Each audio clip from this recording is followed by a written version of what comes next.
Señor de señores, es aquel que mi vida cambió.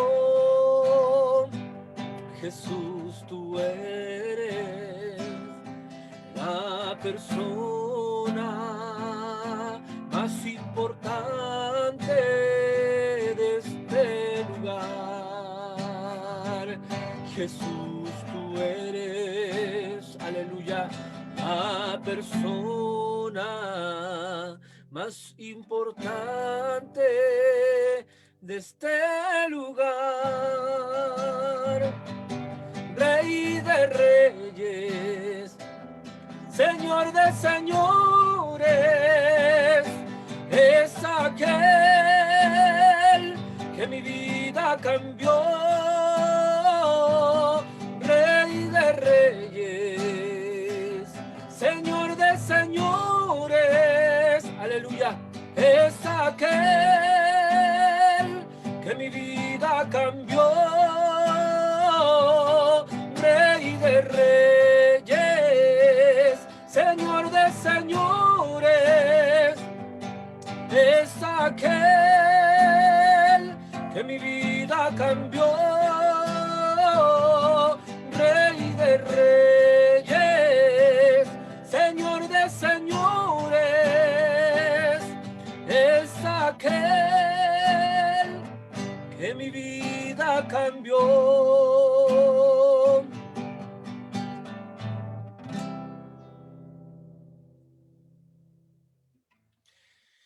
Buenos días a todas, a todos ustedes los que nos estamos conectando a esta hora de la mañana de este día domingo, cuando ya es 7 de febrero. Los saludo en el nombre del Señor. Soy el pastor Marco desde acá, desde Viña del Mar, desde una de las habitaciones de mi casa, con un fondo que he conseguido gracias a Zoom. Puedo estar aquí con ustedes compartiendo un nuevo tiempo de la palabra del Señor. Contarle a toda la familia BDC que tuvimos a las 10 de la mañana un tiempo precioso en el Zoom, en un Zoom íntimo que estamos desarrollando domingo a domingo. Hoy partimos a las 10 de la mañana hasta las 11:10 aproximadamente. Estuvimos ahí en ese Zoom, en ese espacio de discipulado. Qué hermoso es tener un discipulado e ir creciendo en el Señor.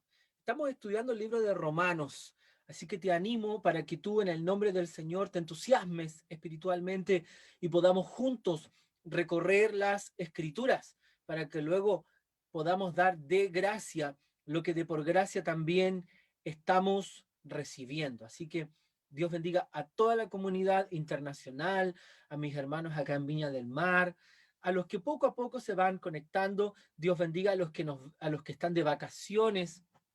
Hay muchos que han salido de vacaciones. Que mi Señor también los prospere espiritualmente y los bendiga siempre. Quiero que oremos. Quiero partir este tiempo en oración, en clamor. Acompáñame. Padre, vamos a tu presencia en el nombre de Jesús esta mañana, Señor. Te damos infinitas gracias porque juntos podemos estar aquí reunidos, adorando tu nombre, engrandeciendo tu nombre. Señor, te damos gracias por Jesucristo, nuestro Salvador, por el sacrificio perfecto hecho por Cristo en la cruz del Calvario, por esta sangre preciosa que fue no solamente derramada, sino entregada por tus ovejas. Siempre digo lo mismo, porque esto es lo que me ha dado vida. Y voy a repetir por el resto de mis días con tu ayuda, Señor, esta adoración, esta alabanza a lo que tú has hecho por nosotros en la cruz del Calvario, por tu sangre preciosa, por tu amor que nos has dado en Cristo. Esta mañana, Señor, nos rendimos a tu voluntad y te pedimos, Padre amado, que tu Santo Espíritu nos guía a toda verdad, a toda justicia. Señor, perdónanos por todos nuestros pecados. Nos arrepentimos ante ti. Te pedimos perdón. Te pedimos que nos ayudes a hacer tu voluntad. Te pedimos, Señor, que nos des la fuerza para hacer tu voluntad. Sabemos que nuestra competencia no está en nosotros mismos, sino que nuestra competencia proviene de usted.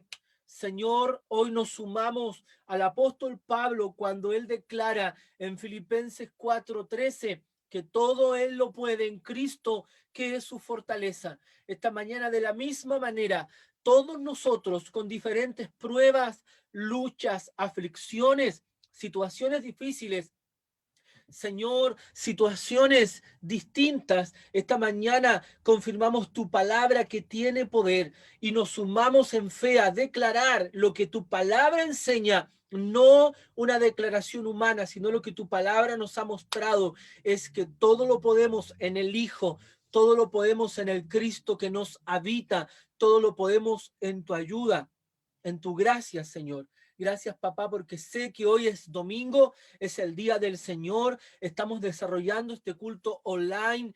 Creemos, Señor, que todas las veces que podamos hacer online este culto lo vamos a realizar, y luego cuando presencialmente volvamos a congregarnos, vamos a seguir transmitiendo, Señor, todos estos cultos y estas predicaciones. En el nombre maravilloso de Jesús, recibe gloria. Amén y amén. Estoy contento de poder estar con ustedes. Dios bendiga a mi esposa que está conectada, María Angélica. Ella es de gran apoyo para mí, sin lugar a dudas. El tiempo que puedo dedicar a este servicio, a preparar esta palabra y a estar con ustedes también, es gracias a mi esposa. Así que te saludo desde aquí, María Angélica. Quiero saludar a todos los que están conectados en esta mañana. Y junto a ustedes deseo que vayamos al eterno y siempre fiel consejo de la palabra del Señor. Recién alabábamos al Señor con algunos cánticos y, y glorificábamos al nombre del Señor a través de las alabanzas. Y eso es lo que hacemos. Dice el salmista: pueblos todos, batid las manos, proclamad a Dios con voz de júbilo, cantar a Dios, cantar, porque Él es el Rey de toda la tierra.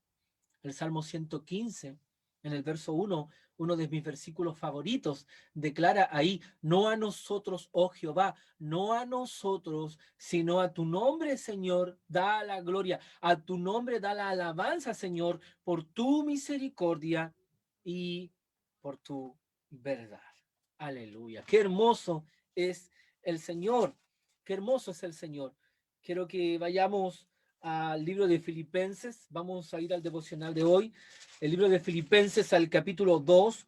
Vamos a ir a Filipenses 2 y vamos, en el nombre de Jesús, a leer su palabra. Leemos en el nombre del Padre, del Hijo y del Espíritu Santo. Filipenses capítulo 2, la epístola del apóstol Pablo a la iglesia en Filipos. La epístola del apóstol Pablo a los filipenses. Filipenses capítulo 2, en el nombre del Padre, del Hijo y del Espíritu Santo. Si aún no encuentras Filipenses, este libro está después de Efesios, está antes de Colosenses y es uno de los 27 libros del Nuevo Testamento. Es una carta escrita por el apóstol Pablo, es una epístola a la iglesia en Filipos, la primera comunidad de cristianos en Europa, la primera comunidad de creyentes en Europa. Así que vamos a leer Filipenses capítulo 2. Lo leemos en el nombre del Señor. Dice así: por tanto, si hay alguna consolación en Cristo, si algún consuelo de amor, si alguna comunión del Espíritu, si algún afecto entrañable, si alguna misericordia, completen mi gozo, sintiendo lo mismo, teniendo el mismo amor, unánimes, sintiendo una misma cosa. Nada hagan ustedes por contienda o por vanagloria, antes bien con humildad, estimando cada uno a los demás como superiores a él mismo, no mirando cada uno lo suyo, por lo suyo propio, sino cada cual también por lo de los otros. Haya pues en ustedes este sentir que hubo también en Cristo Jesús, el cual, siendo en forma de Dios, dice la Escritura, no estimó el ser igual a Dios como cosa que aferrarse, sino que escucha esto, se despojó a sí mismo, tomando forma de siervo, hecho semejante a los hombres, y estando en la condición de hombre, se humilló a sí mismo, haciéndose obediente hasta la muerte y muerte de cruz, por lo cual Dios también le exaltó hasta lo sumo y le dio un nombre que es sobre todo nombre, para que en el nombre de Jesús se doble toda rodilla de los que están en los cielos y en la tierra y debajo de la tierra, y toda lengua confiese que Jesucristo es el Señor, para gloria de Dios Padre. Gracias, amado Espíritu Santo. Guíenos, por favor, para poder ser iluminados a través de su palabra. En el nombre de Jesús. Amén. Amén. Cuando nosotros observamos la carta a los filipenses, tenemos que poner en contexto la escritura de esta carta. Pablo está preso. Esta es una de las epístolas carcelarias. Él está preso. Y así como Colosenses, como Filemón, como Primera de Timoteo y Segunda de Timoteo, son cartas que el apóstol Pablo escribe desde la prisión. Lo que nunca estuvo preso y lo que nunca ha estado y lo que nunca estará preso y lo que nunca estará en cautiverio es la palabra del Señor. La palabra de Dios no sufre fronteras, no está coercionada por ningún régimen humano. La palabra del Señor no es objeto de castigo. La palabra del Señor no es un objeto que tenga que ser subyugado a algún hombre, a alguna ley humana, a alguna ley civil. La palabra del Señor es viva, es eficaz, es más cortante que toda espada de doble filo, dice Hebreos 4:13, que penetra hasta partir el alma, que discierne los pensamientos, las intenciones del corazón, que rompe las coyunturas, los tuétanos. No hay nada oculto que no haya de ser descubierto delante de su presencia. Esta palabra es la palabra de Dios. Dios está entronizado en su palabra. Dios es espíritu. Su palabra es su soplo. ¿Y dónde está la palabra de Dios? Donde está el espíritu del Señor, allí hay libertad. Ella es como martillo que quebranta la piedra. Ella es lámpara a nuestro camino, es lumbrera en nuestra senda. Salmo 119, verso 105. Según el apóstol Pedro, inspirado por el Espíritu, ella es leche.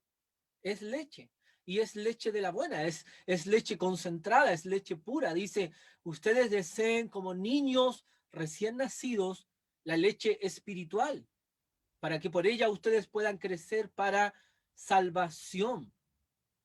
Cuando Moisés le da su encargo a Josué antes de morir, en Josué capítulo 1, verso 7, verso 8, verso 9, uno de los preceptos dados por Moisés a Josué no solamente es, mira que te mando que te esfuerces y seas valiente y no temas ni desmayes, sino que uno de los preceptos dados por Dios a través de su siervo Moisés a Josué es nunca, graba eso, nunca, nunca, nunca se apartará de tu boca este libro de la ley, sino que de día y de noche meditarás en él, para que guardes y hagas conforme a todo lo que en él está escrito. Entonces harás prosperar tu camino y todo te saldrá bien en la voluntad del Señor. El profeta Jeremías, en el capítulo 9, en el verso 23 en adelante, exalta el conocimiento de Dios. No se alabe el sabio en su sabiduría, no se alabe el fuerte en sus fuerzas, no se alabe el que tiene riquezas en sus riquezas, sino alábese el hombre en esto, en conocerme, en saber quién soy yo, que hago juicio, justicia y misericordia en la tierra.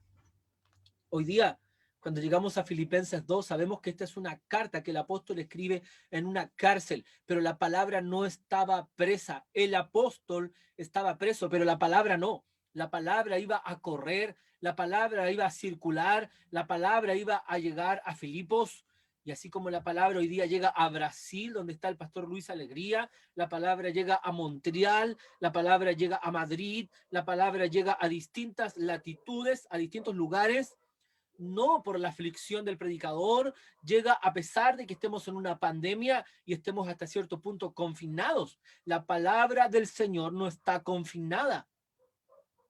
La palabra de Dios no está en ninguna de las fases que ha establecido el Ministerio de Salud aquí en Chile. La palabra del Señor no está afectada por el COVID-19. La palabra del Señor está libre más que nunca y su propósito está más vigente que nunca. Su palabra no volverá vacía. Y cualquiera que esta mañana esté escuchando esta palabra sufrirá inevitablemente una transformación. Quiero que entiendas que somos transformados a través de la exposición de la palabra. Somos transformados. El Salmo 119, el capítulo más largo de la Biblia, el salmista dice que los preceptos de Dios alumbran los ojos. Dice el salmista, me has hecho más sabio que los viejos al entender tu palabra. Es decir, las tradiciones han sido cuestionadas, las tradiciones han caído, toda la cultura ha perdido peso a la luz de tu palabra. El cielo y la tierra pasarán, pero tus palabras, Señor, nunca pasarán. Pablo estaba preso, pero la palabra no. Y Pablo, aún estando preso, Pablo, él siente gozo. Siente gozo, ese gozo que en griego es charras, ese gozo que no se puede explicar con palabras humanas. Es el gozo de ser partícipe de Cristo, es el gozo de participar de los padecimientos de Cristo, es el gozo que tiene el apóstol Pablo de participar de la consolación de Cristo. El domingo pasado hablábamos de las consolaciones que tenemos en Cristo y cómo estas consolaciones nos permiten entender de mejor manera a los que sufren. Dice Filipenses 1:4, siempre en todas mis oraciones rogando con gozo por todos ustedes. Aleluya, rogando con gozo por todos ustedes. En Filipenses 2:2 declara, completad mi gozo, completad mi gozo, completen mi gozo. Está hablando de un gozo. Aún estando preso, él está hablando del gozo. Filipenses 4:1. Él declara, así que hermanos míos, amados y deseados, entienda bien esto que está entre comas, dice, amados hermanos míos, amados y deseados, coma, gozo, gozo, gozo, gozo y corona mía, estén firmes en el Señor. Amados, estén firmes en el Señor. Amados. La palabra gozo es reiterativa en la carta a los filipenses. El apóstol está preso, pero la palabra no está presa y el gozo del Señor tampoco está preso. El gozo del Señor infundido por el Espíritu Santo está en Pablo y es ese gozo que lo lleva a cumplir su asignación. No sé en qué paradero de tu vida estás en este momento, por qué tribulación estás hoy circulando, no sé qué valle de sombra te toca vivir en esta temporada de tu vida, pero tienes que recordar que eres un vaso de barro. Yo soy un vaso de barro. Estamos siendo cada día afectados por crisis, por tribulaciones, por problemas, por una alta demanda en distintos ámbitos, pero la palabra que fluye en nosotros no está presa, la palabra sigue obrando en nuestras vidas, la palabra nos sigue transformando. Y hay algo mucho más exquisito aquí, es que el gozo del Señor sigue obrando y sigue moviéndose en nuestras vidas. Pablo dice, espero, dice el apóstol Pablo aquí en Filipenses 2, si hay alguna consolación en Cristo. La pregunta es, ¿hay consolación en Cristo? ¿Hay consolación en Cristo? Y nosotros vamos a dar enérgicamente un tremendo sí. Somos consolados en Cristo permanentemente. somos consolados en Cristo. Ustedes saben que en Juan capítulo 17, el Señor Jesucristo comenzó a hacer una oración que inaugura desde cierto punto su ministerio intercesor. Y en Juan 17, ustedes leen cómo Cristo ora. Ora por sus ovejas, ora por su rebaño, ora por aquellos por los cuales Él no solamente derramó su sangre, sino que entregó su sangre. En Juan 17, Él dijo, no solamente te pido por estos, no solamente refiriéndose a los discípulos, sino que dijo, te pido también por los que han de creer en mí, por la palabra de mis discípulos, por los que han de creer en mí, por la palabra de ellos.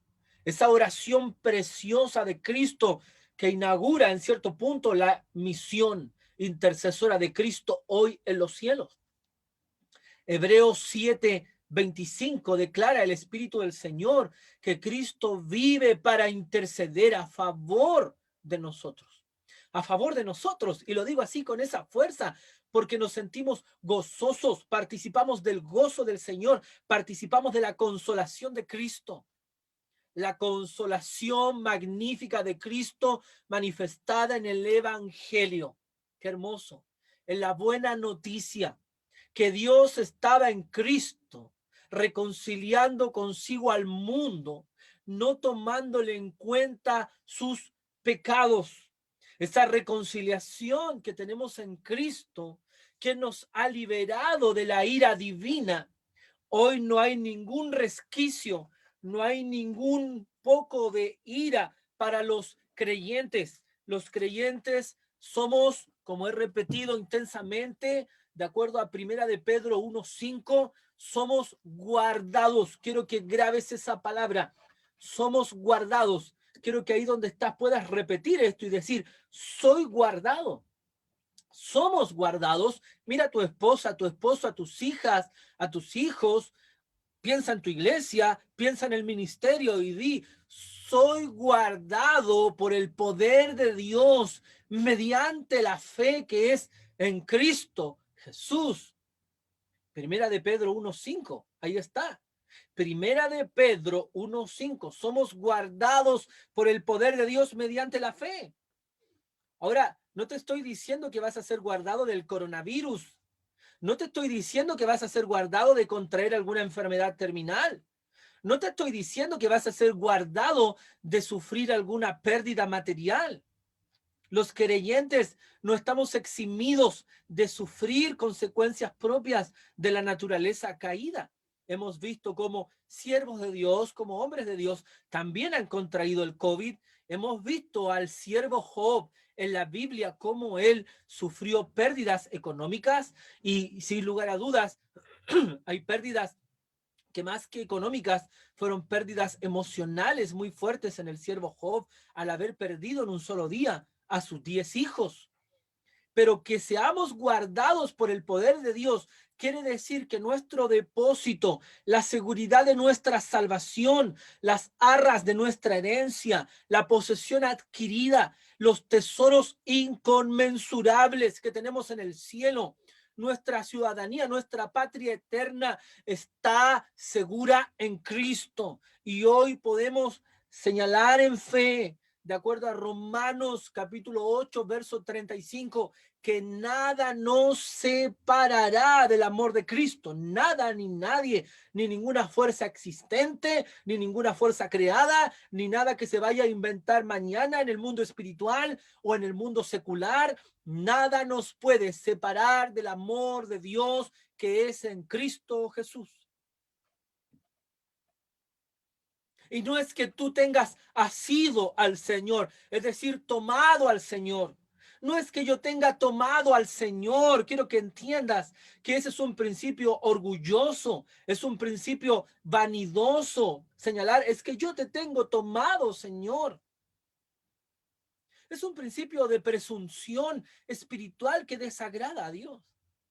No, no es que tú tengas tomado al Señor, es Él quien nos tiene tomados de la mano. Es Él quien nos asegura hasta el día final. Es Él que nos guardará, nos confirmará, nos llevará al cielo y nos asegurará hasta que lo veamos cara a cara, cara a cara. Y ni las puertas del Hades van a poder prevalecer contra ti, porque tú eres la iglesia del Señor Jesucristo. Es por eso que cuando Pablo dice en Filipenses 2, si hay alguna consolación en Cristo, si algún consuelo de amor, nosotros decimos amén. Amén. Ahora lo que está haciendo el apóstol aquí es ejemplificar cómo debe ser el carácter cristiano, cómo debe ser manifestada la piedad cristiana. Y el ejemplo máximo de piedad, el ejemplo máximo de magnanimidad, de misericordia, el ejemplo máximo de ternura, el ejemplo máximo de amor, el ejemplo máximo de gozo completo, el ejemplo máximo de entrega total y desinteresada es Jesucristo. Es Jesucristo. Él es el ejemplo máximo. Jesucristo. Dice la escritura acá, completen mi gozo y sientan lo mismo. Es decir, seamos de un mismo sentir. Cuando la iglesia está apegada a la vid, la iglesia puede vivir en un mismo sentir. Aún a pesar de las diferencias, hay algo que nos une, el amor de Cristo. No pretendas que en la iglesia vamos a tener robots, que todos van a contestar igual, que todos van a reírse igual, que todos se van a enojar igual, que todos van a actuar igual. No, somos diferentes. Dios nos ha creado diferentes. Hay una pluralidad de ovejas. Estoy hablando de ovejas, no estoy hablando de chivos ni de cabras. Hoy creo que no he preparado un mensaje para la cizaña. Le estoy hablando al trigo. Y tú puedes descubrir que en esa diferencia hay algo que nos une, un puerto común, una mirada común. Es Cristo, Cristo el Señor. Estamos trabados en un mismo sentir. Tu deseo es mi mismo deseo. Y el día que tu deseo no sea mi deseo, es que no pertenecemos a la familia celestial. Es así de simple. Es que tú no perteneces o yo no pertenezco. No hay compromiso bilateral. El deseo de los creyentes en todo lugar del mundo es el mismo. La iglesia vive unánime, apegada, vinculada a la vid verdadera que es Cristo. ¿Y cuál es el deseo tuyo? Ser semejante a Cristo. Ese es el deseo máximo del creyente, parecerse a Cristo, que Cristo sea exhibido en ti, que Cristo sea glorificado en ti, como dijo Pablo, o por vida o por muerte, que Cristo sea lucido en tu vida y que el mundo vea a Cristo en ti. Más que ver tu apostolado, tu pastorado, tu pinta, tu traje, tu auto, tu carro, lo que posees o lo que no posees, que el mundo vea que tú eres un Cristo continuado.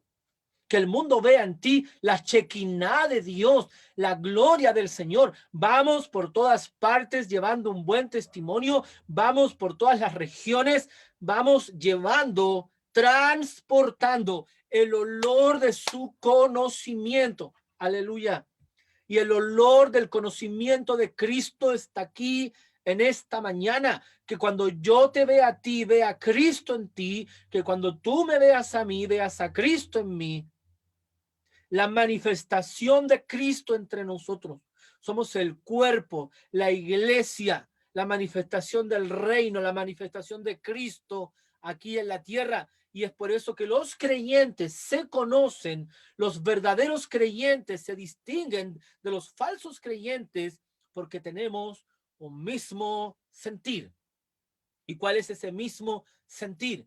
Cristo, Cristo. Como dice Pablo en Filipenses, en el mismo capítulo 3, en el verso 9, en Filipenses 3:9, el apóstol declara, dice, y ser hallado en él, no teniendo mi propia justicia. Todos ustedes deben anhelar ser hallados en Cristo. Esa es una prueba de fuego, es una prueba de veracidad, si eres creyente o no eres creyente. Tú deseas ser hallado en Cristo. No te aferras a tus atributos, no te aferras a lo que sabes o lo que no sabes, no te aferras a tus buenas obras. Te aferras a Cristo, te aferras a Cristo, te aferras al misterio de la encarnación, que Cristo dejó su trono y se hizo hombre para habitar entre nosotros.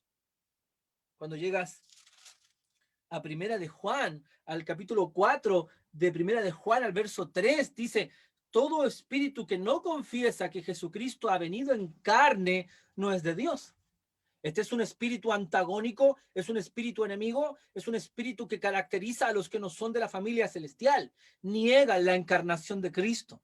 Niegan que el Rey de Gloria dejó su trono y se hizo humilde y habitó entre nosotros.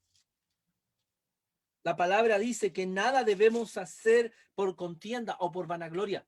Se está ejemplificando cómo es el carácter piadoso. La contienda y la vanagloria son atributos del creyente, del supuesto creyente, que no vive en un mismo sentir. Cuando nosotros conversamos de contienda, hablamos de pelea. Cuando hablamos de vanagloria, hablamos de una conducta narcisista, egoísta, solamente centrada en mí, en el ego personal, en la autopromoción, en la autooferta, en que yo triunfe, en que yo gane, en que yo sea visible ante los demás. Y esa es una autoproclamación, es una autopropaganda que va en contra del mismo sentir. El sentir del creyente es el sentir de Cristo en nosotros. Entonces, yo deseo ardientemente que Cristo sea formado en mí. Deseo fervientemente que Cristo sea formado en ustedes. Deseo que Cristo sea formado en la comunidad cristiana BDC, en Viña del Mar y en otras regiones a donde estamos llegando. Somos la iglesia del Señor. Somos la iglesia del Señor. Somos el fruto de la aflicción de su alma. Quiero que grabes eso, de acuerdo a Isaías 53. Somos el fruto de la aflicción del alma de Cristo. No deshonremos el nombre del Señor.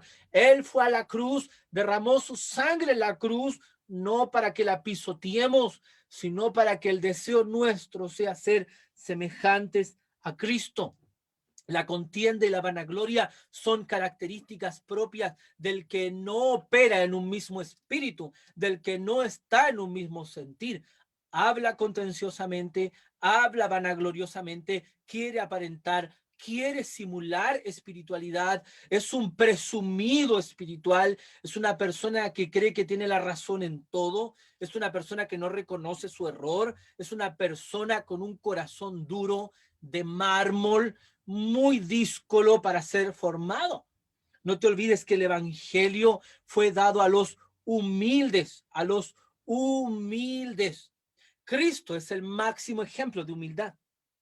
Dice que debemos estimar a los otros como mejores a nosotros mismos. ¿Y sabes tú cuál es la razón fundamental por la cual yo debo estimar a los otros mejores que a mí? Porque en el otro, que es parte de la familia cristiana, yo veo la obra de Cristo desarrollándose. Yo veo la obra del Espíritu desarrollándose.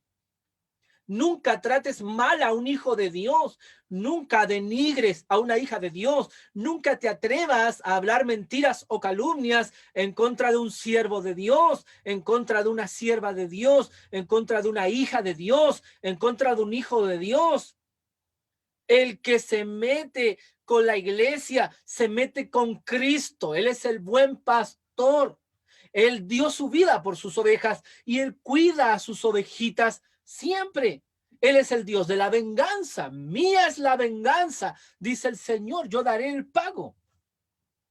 Ay de aquel que quisiera tropezar a uno de estos pequeñitos. Mejor le fuera amarrarse una piedra de molino en el cuello y lanzarse a lo profundo del mar. Cuida tu iglesia, cuida el remanente donde Dios te ha puesto y considera a los otros mejores que tú. No seamos contenciosos, no seamos vanagloriosos. Yo debo considerar que mis hermanos varones en la iglesia son mejores que yo y yo aprendo de ellos, aprendo de lo que Dios hace en ellos. Ellos son más maduros en algunas áreas que quizás yo en otras soy inmaduro y es viceversa. Yo aprendo de ellos y ellos aprenden de mí. Es tan peligroso cuando una comunidad cristiana cree que su líder es un hombre que no tiene errores. Es tan peligroso cuando en una iglesia el pastor compite con Dios ante los ojos de los hermanos y está en una posición sacra, en una posición como intocable. La verdad es que esa es una posición, yo diría, sectarista. Es un engaño, es, un, es una manera de entender la vida que nos va a llevar al fracaso, a las expectativas basadas en la carne. No creas que tu pastor es un hombre que ya alcanzó la meta. El apóstol Pablo, aquí mismo en Filipenses, cuando habla en Filipenses 3 de el proseguir al blanco, sabemos que el blanco perfecto es Cristo. En Filipenses, en el capítulo 3, en el versículo 12, él declara y confiesa, no que lo haya alcanzado ya, ni que ya sea perfecto, sino que prosigo para ver si logro hacer aquello por lo cual también fui asido, fui capturado por Cristo. Avanzo, dejo lo que queda atrás y me proyecto hacia el futuro, me proyecto hacia adelante, guiado de la mano del Señor. Eso es técnica y prácticamente lo que está diciendo el apóstol Pablo. Entonces, tu pastor no es una persona perfecta. Por eso que yo también aprendo de ti. Es por eso que aprendemos entre todos. Hoy día, una de las cosas que le ha hecho más daños o un daño, para no exagerar, a las iglesias, es tener a figuras pastorales o figuras ministeriales como intocables, como dueños del manto sagrado, como dueños de una cobertura tan única. El otro día un pseudo apóstol decía que todos aquellos pastores que escaparon de su ministerio y que no se sometieron les dio coronavirus y algunos de ellos murieron porque se escaparon de su cobertura. ¡Qué terrible herejía y mentira! ¿Sabes quién te guarda a ti, ovejita del Señor? ¿Sabes quién te cuida? El pastor Marco no te cuida. El pastor Marco es un instrumento simplemente que Dios usa para cuidar y para apacentar la grey de Dios. Pero el que te cuida a ti y el que me cuida a mí es el Señor. El Salmo 27, ¿te has olvidado del Salmo 27? ¿Qué dice el Salmo 27? El Señor es mi luz, el Señor es mi salvación. ¿De quién temeré? El Señor es la fortaleza de mi vida. ¿De quién he de atemorizarme? Salmo 23, 1. Jehová es mi pastor y nada me faltará. Nada me faltará. Yo soy un pastor común, usado por el Señor para su gloria, con una gran responsabilidad, con una gran asignación, con una gran honra. Pero yo no soy el buen pastor. Yo no soy el buen pastor. Y lo digo más para convencerme a mí mismo que convencerlos a ustedes. Yo no soy el buen pastor. El buen pastor, el talos, el selecto, el precioso, el elocuente, el único, el indescriptible, el maravilloso, el que dio su vida por las ovejas, es Cristo. Cristo. Ante Él nos humillamos, nos postramos, contemplamos su cruz, contemplamos su evangelio, contemplamos su gloria. Su gloria. Y yo, siendo un siervo del Señor, siendo un siervo inútil, porque eso es lo que soy, un siervo inútil. Lo que yo hago no es que a mí se me ocurra. Lo que tú haces no es que a ti se te ocurra. Santiago 1:16, Santiago 1:17. ¿Cuántas veces hemos recitado este verso? Toda buena dádiva y todo don perfecto desciende de lo alto, del Padre de las luces, en quien no hay mudanza ni sombra de variación. Yo puedo cambiar, yo puedo mudar, tú también. Si Dios me suelta, yo me voy a perder. Si Dios me abandona, yo voy a perecer. Y yo voy a perecer si Él me abandona, pero Él nunca va a perecer. Él es el Dios eterno, sempiterno. Él vive por los siglos. Él es eterno, eterno por los siglos de los siglos. Por eso yo te tengo que considerar a ti mejor que yo. Dios te bendiga, tienes atributos que Dios te ha dado y yo aplaudo y glorifico al Señor por lo que Él ha puesto en ti. Y esto tiene que ser mutuo, tiene que ser recíproco, en amor, sin vanagloria, sin contienda.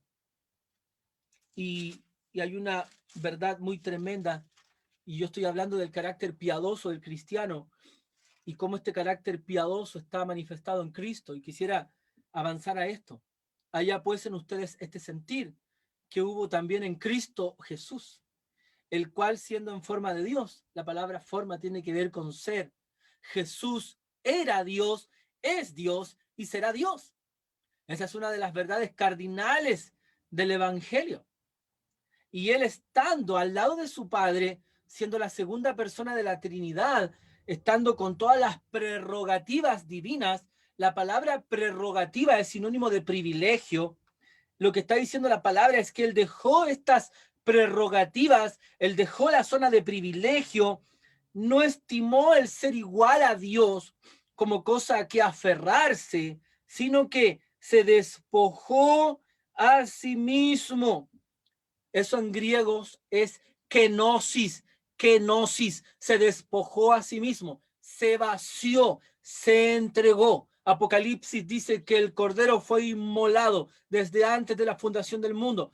Él se vació, dejó los atributos divinos y vino y se encarnó, se hizo hombre y fue concebido por el Espíritu Santo en el vientre de una virgen llamada María, y habitó entre nosotros. Ese es el misterio revelado de la encarnación.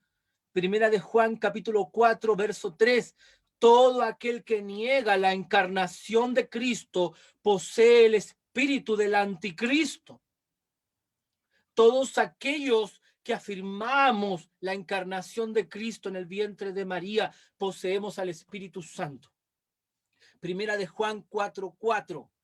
Dice que mayor es el que está en nosotros que el que está en el mundo. En el contexto de Primera de Juan 4, verso 3 y 4, es en definitiva que es el Espíritu Santo fuertemente mucho más mayor y el único mayor frente a este espíritu mentiroso del anticristo. Gloria a Dios para siempre.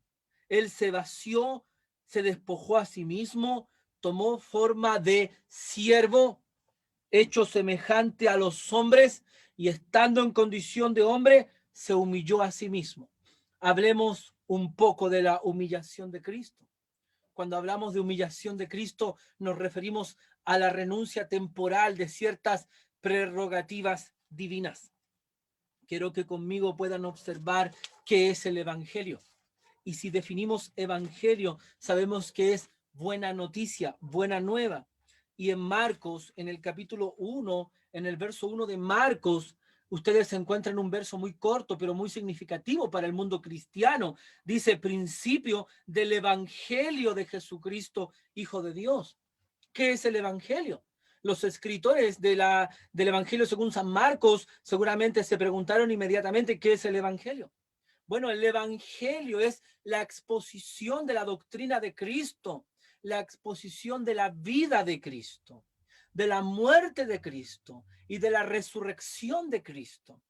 Y cuando hablamos de la humillación de Cristo, tenemos que entender que Él dejó su lugar de privilegio. Juan 1:1 declara que en el principio era el verbo y el verbo era con Dios y el verbo era Dios. Cristo era Dios, Cristo es Dios y Él será Dios perpetuamente por los siglos de los siglos. Él dejó su trono, dejó su lugar de privilegio, renunció a las huestes angelicales, dejó de participar de esta gloria maravillosa, de tener acceso frecuente a esta gloria en los cielos y se hizo hombre. Una de las señales más claras de la humillación de Cristo tiene que ver con que Él dejó esta gloria en los cielos de manera temporal. Cuando vas a Juan, al capítulo 17, Juan capítulo 17, y leemos el verso 4, dice, yo te he glorificado en la tierra, he acabado la obra que me diste que hiciese. Ahora pues, mira, lee esto, Juan 17:5, ahora pues, Padre, glorifícame tú al lado tuyo con aquella gloria que tuve. No está diciendo que tengo, Está diciendo que tuve tiempo pasado, pretérito perfecto, con aquella gloria que tuve contigo antes que el mundo fuese. Él participó de la Shekinah, participó de la gloria, participó de la sumatoria de los atributos, porque Él es Dios, la segunda persona de la Trinidad. Es Dios, omnipotente, omnipresente, omnisciente, eterno, vive por los siglos de los siglos, pero Él dejó su gloria para venir a morir en una cruz.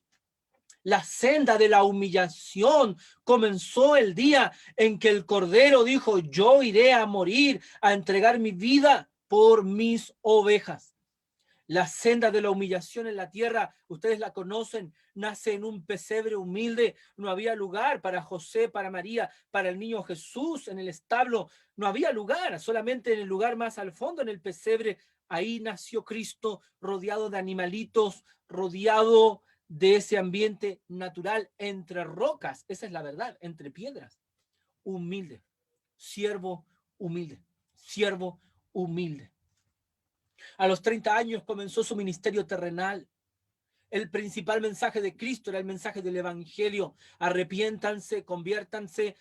El evangelio: yo estoy aquí, mírenme a mí, confíen a mí. Vino a las ovejas perdidas de la casa de Israel, y las ovejas perdidas de la casa de Israel no lo reconocieron. Fueron una nación incrédula, una nación perversa, una nación que una semana antes, escucha bien, una semana antes de entrar Jesús ahí al monte Gólgota a entregar su vida en rescate por sus ovejas, una semana antes lo reciben con ramas, con hojas, y le cantan: Hosana, bendito es el que viene en el nombre del Señor. Hosana, sálvanos ahora. Cuando Cristo, más que salvarlos en ese momento de cualquier invasión de imperio, Cristo quería salvarlos de la muerte y devolverlos a la comunicación y a la relación con Dios. Jerusalén, Jerusalén, que matas a los profetas y apedreas a los que te son enviados. ¿Cuántas veces, dijo el Señor, quise juntar a los polluelos como la gallina? Quise juntarlos a ustedes como la gallina junta a los polluelitos debajo de sus alas, y ustedes no quisieron. Odiado por el Sanedrín, rechazado por los fariseos, rechazado por su pueblo.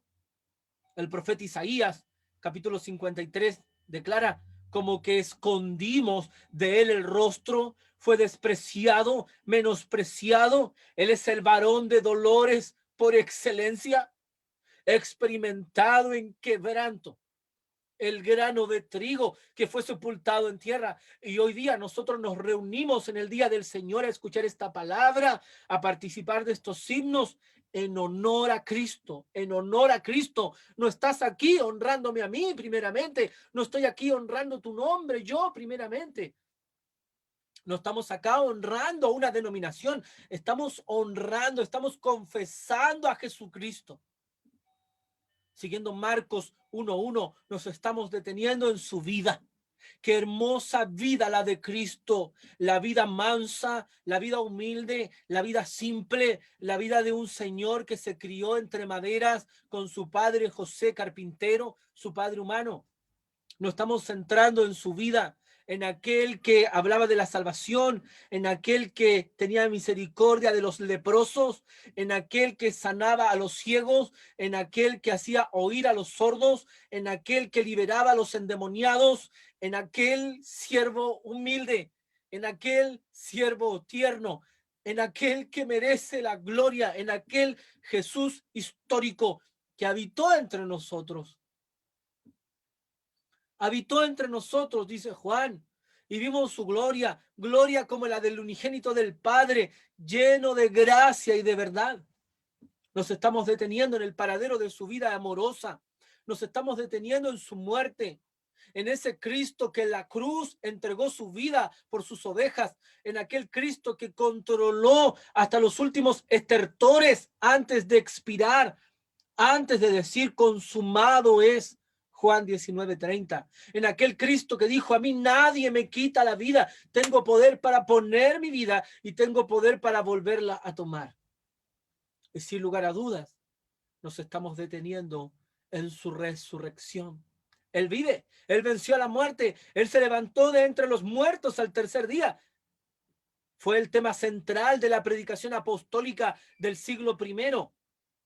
Es la gran predicación, es el gran tema que ha conmovido a la iglesia a lo largo de los siglos. Él vive. Primera de Corintios 15:55. ¿Dónde está, oh muerte, tu aguijón? ¿Dónde está el sepulcro de tu victoria? Él es Cristo, el que vence a la muerte. Él es el israelita por excelencia. Él es el capitán de nuestra salvación. Él es el prodomos. Él es el pionero. Él es el que prueba los sabores de la muerte para vencerla, para derrotarla en su cetro. Él reina por los siglos de los siglos. Él dejó su gloria y se hizo humano y habitó entre nosotros.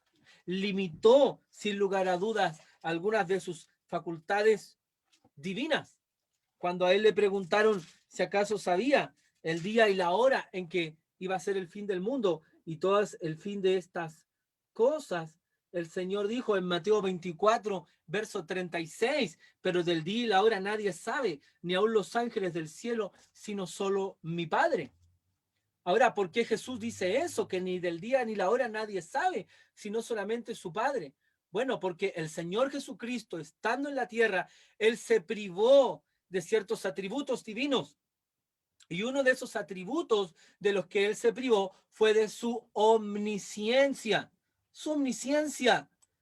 Él sabe cuándo va a venir en este momento, porque ahora ya ha recuperado su posición de gloria. En este instante, Él ya ha recuperado su posición celestial. Es un error de comprensión asumir que Cristo no sabe cuándo va a ser el arrebatamiento. Es un error de comprensión asumir que Él no sabe cuándo va a ser la segunda venida. Él lo sabe. Estamos hablando de la humillación de Cristo. Él, cuando estuvo aquí en la tierra, limitó esta prerrogativa divina, limitó esta facultad de su omnisciencia. Pero hoy, ya estando en gloria, Él sabe todo porque Él es Dios. ¿Te das cuenta que si Él no supiera cuando Él va a regresar, Él no sería Dios?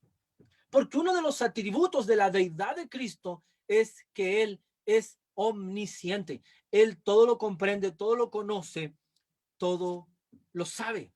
Aleluya.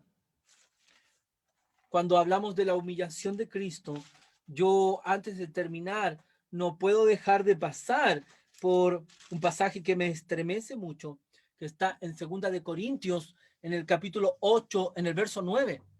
Segunda de Corintios 8:9. No solamente deja su gloria, como leíamos en Juan 17, la gloria que tuvo con el Padre antes que el mundo fuese. No solamente él renunció a esas prerrogativas divinas como la omnisciencia, sino que este Cristo hermoso, amoroso, tierno, nuestro único tesoro, nuestro Salvador, nuestro Señor, nuestro amo, nuestro Dios, el amor de nuestras vidas, el deseado de las naciones, nuestro Señor se hizo pobre. Sí, se hizo pobre. Segunda de Corintios, capítulo 8, verso 9. Mira lo que leemos acá. Porque ya conocen la gracia de nuestro Señor Jesucristo. ¿Qué significa gracia? Regalo. La salvación ha venido como un regalo para ti y para mí. La salvación nuestra no estaba en nuestras manos. La salvación de otros seres humanos tampoco está en nuestras manos. La salvación le pertenece al Señor. La salvación le pertenece a Cristo. Y Él, del puro afecto de su voluntad, porque quiso, Él nos salvó, Él nos amó primero. Efesios capítulo 1 es una exposición completa de la soberanía de Dios al elegirnos, según nos escogió en Él, dice Efesios 1:3 en adelante, desde antes de la fundación del mundo, según nos escogió en Él. Tito 3:5 dice que Él nos amó, no por obras que nosotros hubiéramos hecho, Él nos amó. Primera de Juan 4:19, nosotros le amamos a Él porque Él nos amó primero. Juan 15:16, no me eligieron ustedes a mí, yo los elegí a ustedes. Y somos guardados por el Señor hasta que lo veamos cara a cara. Gloria a Dios por ello. Gracia regalo de Dios. Dice que por amor a ustedes, que por amor a nosotros, por amor a Marco, a Mauricio, a Pilar, a todos los que están conectados, por amor a nosotros, se hizo pobre. Siendo rico, se hizo pobre, siendo rico, para que ustedes con su pobreza sean enriquecidos.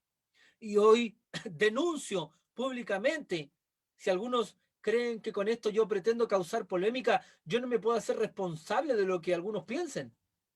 Cada uno elige qué pensar, pero denuncio públicamente una mentira. Algunos enseñan, segunda de Corintios, capítulo 8, verso 9, para justificar que Dios quiere que todos los creyentes seamos millonarios. Y algunos utilizan segunda de Corintios 8, 9 para manipular a las personas a la hora de dar, a la hora de ofrendar. Algunos manipulan con este versículo para sacar ganancia económica a través de la gente y para aprovecharse financieramente de las personas. Eso es lo que hacen algunos falsos apóstoles que no son apóstoles de Cristo, falsos predicadores, charlatanes y malos lectores que no tienen temor de Dios. Justifican, 2 Corintios 8:9, para motivar carnalmente a la gente para que haga pactos con Dios con dinero. La motivan humana y carnalmente. La motivación del dar es espiritual. Yo doy al Señor por agradecimiento, no por forcejeo diabólico humano. Y algunos usan esto. Escuchaba a un falso predicador hace un tiempo atrás que él decía: yo veo al impío prosperar, yo veo cómo el narcotraficante prospera, yo veo cómo este otro prospera. El falso apóstol Guillermo Maldonado decía esta barbaridad. Yo veo cómo prosperan estos otros, y yo aquí, decía él, gastándome la vida en el ministerio, gastándome la vida predicando el evangelio, y yo veo al impío prosperar. Esto es real, esto no lo estoy inventando yo, usted lo puede buscar en YouTube, usted lo puede ver en estas predicaciones antojadizas y carnales. Y decía este falso hombre de Dios, decía él, y yo aquí gastándome la vida, gastándome la vida. Y decía este falso apóstol: ¿dónde están mis millones? Que él le preguntaba al Señor: ¿dónde están mis millones? ¿Dónde están mis millones? Yo aquí gastándome la vida. Qué terrible declaración de este personaje. Algunos me dicen: pastor, no juzgue. Yo no sé qué Biblia está leyendo. El Señor nos ha mandado a juzgar los asuntos espirituales, sobre todo a los ministros que enseñamos la palabra. El Señor nos ha mandado a contender por la fe. Si usted cree que yo no debo contender por la fe, le doy una tarea: lea el libro de Judas completamente, que está antes del libro de Apocalipsis, y usted se va a sumar a contender por la fe, a contender por la fe. Seguramente si yo salgo con mi esposa a dar una vuelta, seguramente si yo salgo con mi esposa a algún lugar y alguien insulta a mi esposa, ¿usted cree que yo me voy a quedar indiferente? Si usted me invita a su casa un día a cenar, a almorzar, y yo llego a su casa y usted empieza a hablar mal de mi esposa, a desprestigiar a mi esposa delante de otros, ¿usted cree que yo me voy a quedar callado? Yo voy a reaccionar, voy a defender a mi esposa. Bueno, es lo mismo que debe hacer un siervo del Señor, un siervo de Dios. Debemos defender la iglesia de aquellos que quieren lanzarle lodo a la iglesia, de aquellos que quieren lanzarle barro a la iglesia, de aquellos que quieren desprestigiar a la iglesia. Es un deber supremo de los ministros de Dios predicar la verdad, enseñar la verdad, que el Espíritu Santo saque la venda de nuestros ojos y que Dios nos ayude a ver lo que es y lo que no es, que el discernimiento espiritual sea cultivado a través de la palabra, a través de maestros fieles, responsables, hombres que deseen honrar a Dios, hombres que deseen honrar a Dios. Estos son instrumentos de Satanás, instrumentos del enemigo, que aún así a veces hacen caer a los propios cristianos, hacen caer muchas veces a muchos niños espirituales. Cuando Pablo habla de la pobreza de Cristo, se refiere a que Cristo se hizo pobre El Señor aquí no andaba buscando un trono material, Él no andaba buscando riquezas económicas, Él no andaba buscando riquezas materiales, Él no andaba buscando fama. ¿Sabes tú por qué Judas Iscariote tropezó con Cristo? Judas, el Iscariote, tropezó con Cristo porque Judas siempre miró a Jesús con una visión errada, con una visión equivocada. Si tú estudias a Judas, el Iscariote, el único hombre que venía de Jerusalén, tú ves que Judas miraba a Cristo equivocadamente. Él vio en Cristo una posibilidad de enriquecerse, vio en Cristo una posibilidad de prosperar, vio en Cristo una posibilidad de tener poder, de poder triunfar, de poder ser popular, de poder ganar ventaja en la sociedad palestina judía de ese tiempo. Él esperaba un reino inmediato, un reino material. Y ya tú sabes cómo era el corazón de Judas, un corazón corrupto, un corazón mentiroso. Él robaba de la bolsa, sustraía de la bolsa de las ofrendas que eran recogidas para Jesús y para los discípulos. Él robaba de la bolsa. Es por eso que fue escogido también. Judas Iscariote fue escogido porque él compatibilizaba con el perfil del hombre que tenía que entregar a Jesús. Entonces, él se hizo pobre. Él no vino a buscar riquezas materiales. Él renunció a las legiones celestiales. Cuando Pedro ataca a Malco, al soldado, en la noche del arresto, Jesús reprende a Pedro y le dice: Pedro, el que espada viva, espada morirá. Jesús había enseñado la mansedumbre. Jesús había dicho: sean mansos, sean humildes de corazón, y así, solamente así, ustedes van a hallar descanso, van a hallar reposo para vuestras almas. Mi yugo es fácil, mi yugo es ligero. Siervo humilde, el Hijo de Dios no tenía dónde, escúchame bien esto, el Hijo de Dios no tenía dónde recostar su cabeza. ¿Cuántos charlatanes hoy que si no tienen algo no van a predicar, que si no se sienten cómodos no lo hacen, buscando la conveniencia? Yo no puedo predicarte por conveniencia, yo tengo que predicar por amor a Dios. ¿Cuántos hay que denunciarlos y exponerlos públicamente? El Hijo de Dios no tenía dónde recostar su cabeza siendo rico, porque Él es el dueño del oro y Él es perpetuamente el dueño de la plata. Y Él lo da a quien quiere. El Señor se hizo pobre y ya usted sabe cómo Él fue a la cruz, como un cordero delante de sus trasquiladores, humilde, enmudeció y abrió su boca solamente para ministrar. Cuando iba al monte Gólgota, abrió su boca y le dijo a unas mujeres: mujeres, no lloren por mí, lloren por ustedes, lloren por sus hijos. Si del árbol verde que soy yo hicieron esto, ¿qué será de ustedes?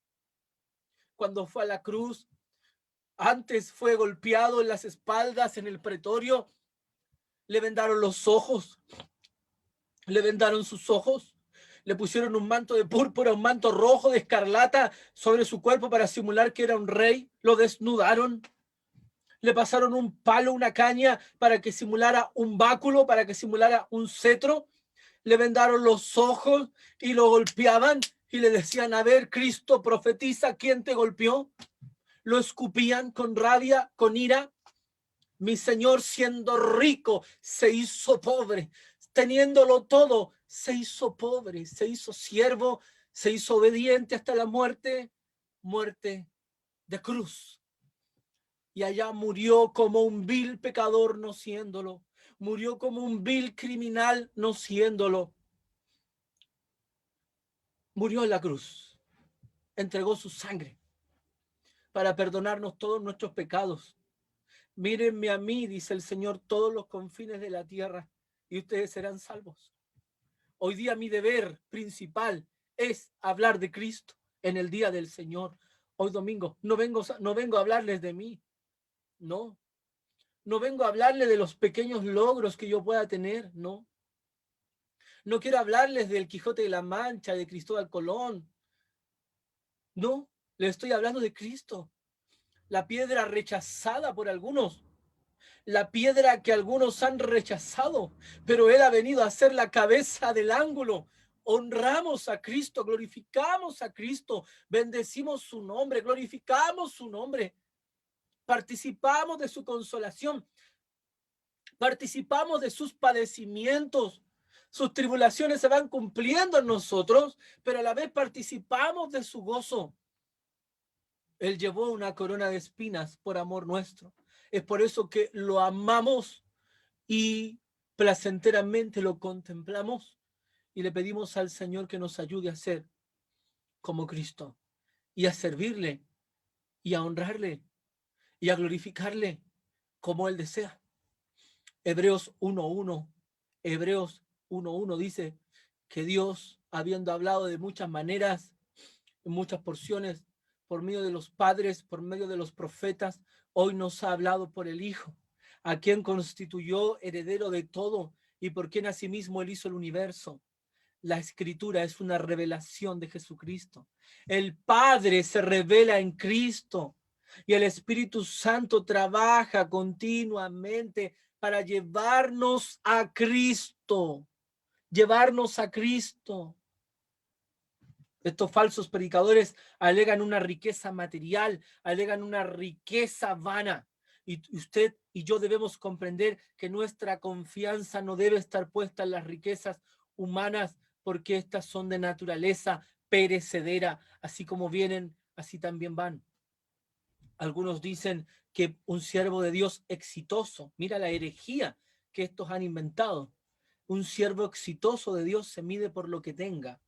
Se mide porque tenga un buen carro, una buena casa, un buen ministerio.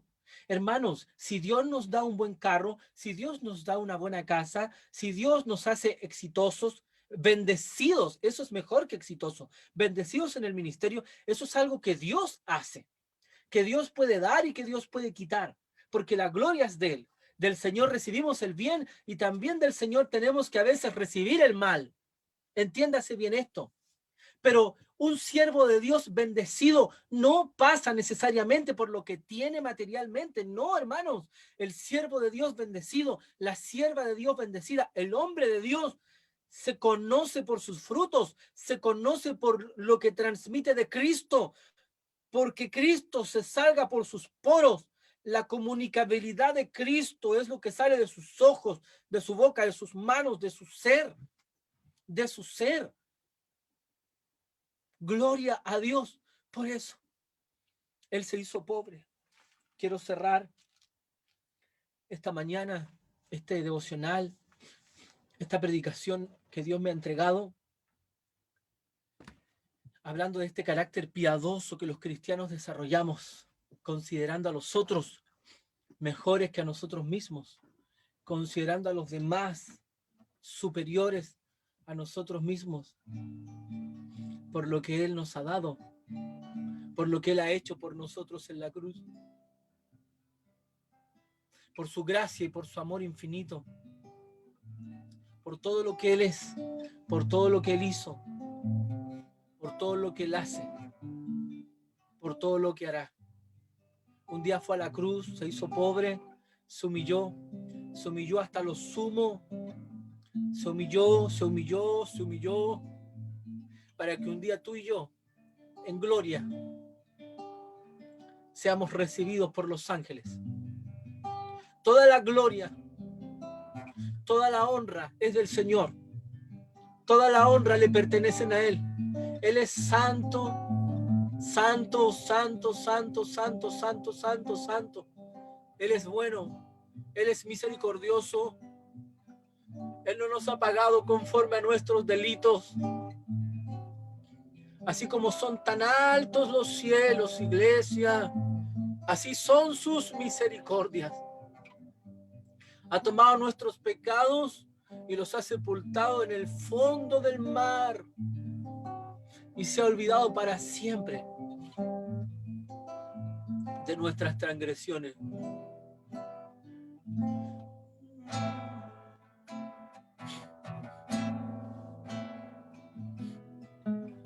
Quiero levantar a ti mis manos, maravilloso Jesús, milagroso Señor.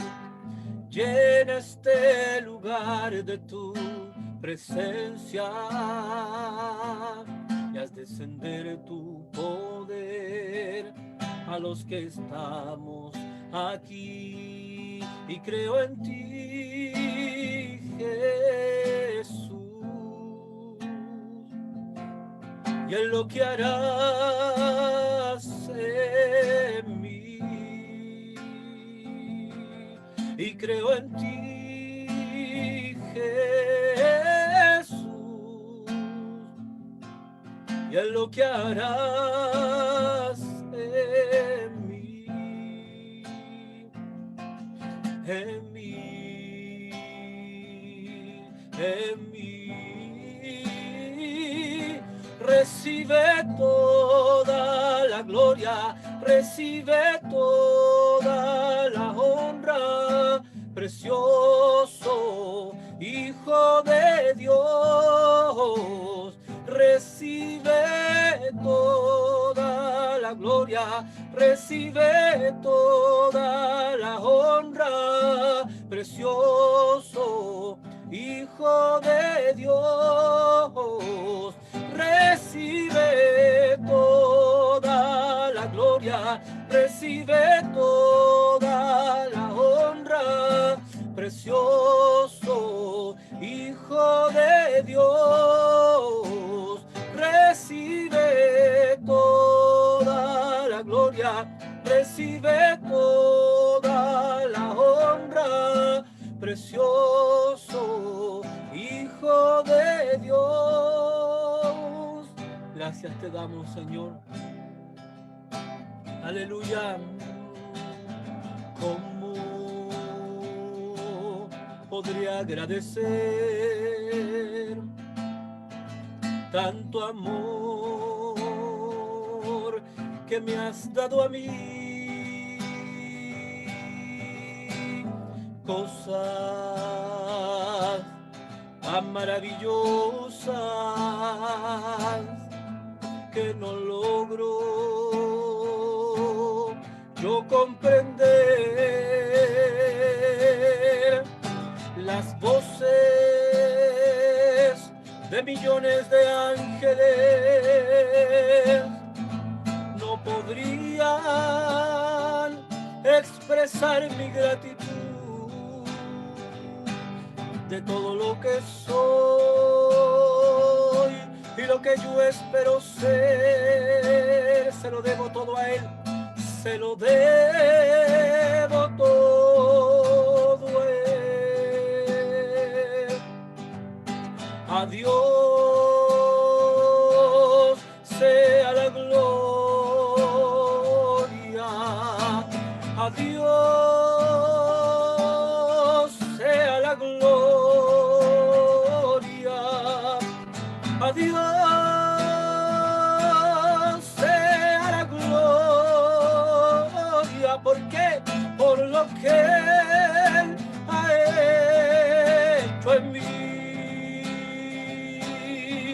Con su sangre me ha lavado, con su poder me ha transformado. A Dios sea la gloria por lo que Él ha hecho en mí.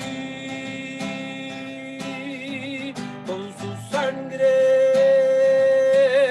me ha lavado, con su poder me ha transformado. A Dios sea la gloria por lo que Él ha hecho en mí.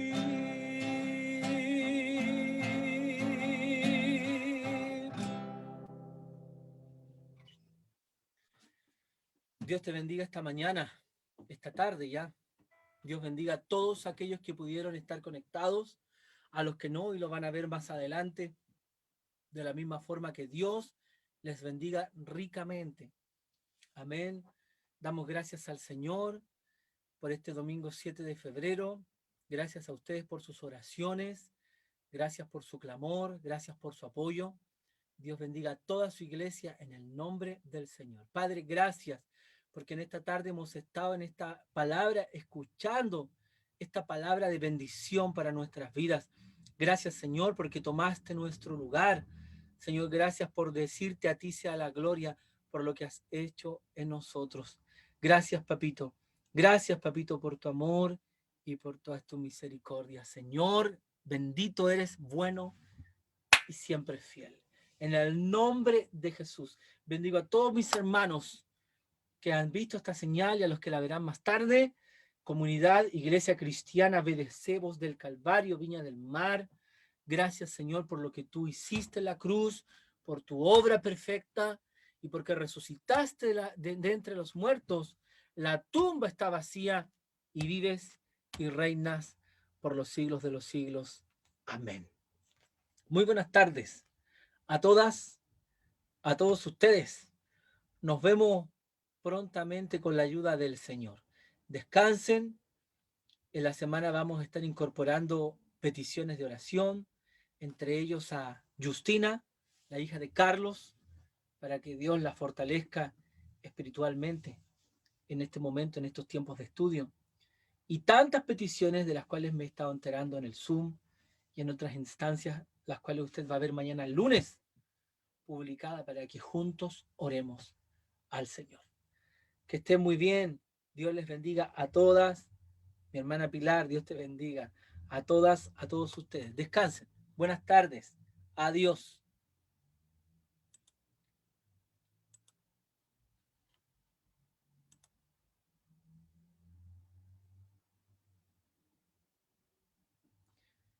Hermana Rosita, Dios la bendiga mucho. Mi hermana Rosa Ceballos, Dios te bendiga mucho, mi hermana Rosita. Junto a Fernando, Dios los bendiga.